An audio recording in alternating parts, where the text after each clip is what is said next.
आज का हमारा टॉपिक है टोटल एसेट्स टू डेब्ट रेशियो।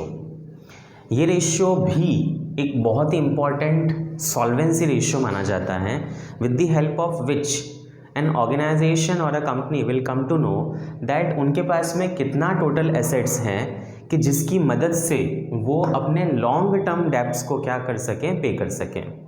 तो से फॉर एग्जांपल अगर मुझे इस रेशियो को कैलकुलेट करना हो तो मेरा फॉर्मूला होगा टोटल एसेट्स टू डेब्ट is equals to total assets upon डेब्ट। मैं वापस आपको क्लियर कर दूं यहाँ पे कि जो डेब्ट हम लोग यहाँ पे कैलकुलेट करते हैं, सो दैट डेब्ट इज नॉन करंट लायबिलिटीज़। यानी करंट लायबिलिटीज़ यहाँ पे कोई भी इंक्लूडेड नहीं है। हमारे पहली वाली वीडियो में कैसे डेब्ट कैलकुलेट किया जाता है दैट वी हैव क्लैरिफाइड। तो हम यहाँ पे टोटल डेब्ट की एक वैल्यू ले लेते हैं, मतलब नॉन करंट लायबिलिटीज़ की एक वैल्यू ले लेते हैं। तो से फॉर एग्जांपल हमारा यहाँ पे नॉन करंट लायबिलिटीज़ कितना है, 1 लाख है। सो आवर डेब्ट इज इक्वल्स टू 1 लाख।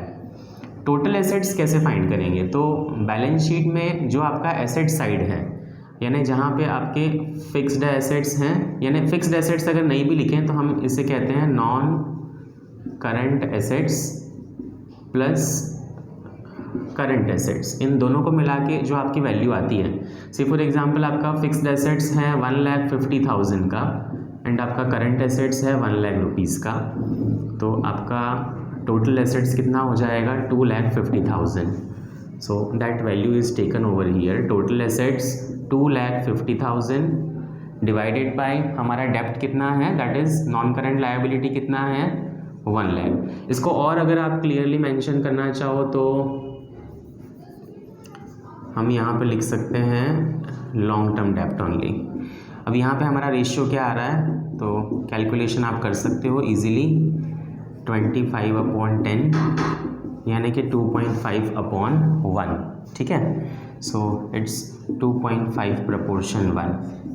ये रेशियो काफ़ी अच्छा रेशियो है देखा जाए तो। हमारे पास में जो टोटल एसेट्स हैं वो 2.5 रुपया हैं और हमारे पास में जो लॉन्ग टर्म डेब्ट है वो 1 रुपीज़ है। यानी आगे चल के हमारी जो फाइनेंशियल साउंडनेस है वो काफ़ी स्ट्रॉन्ग दिखेगी।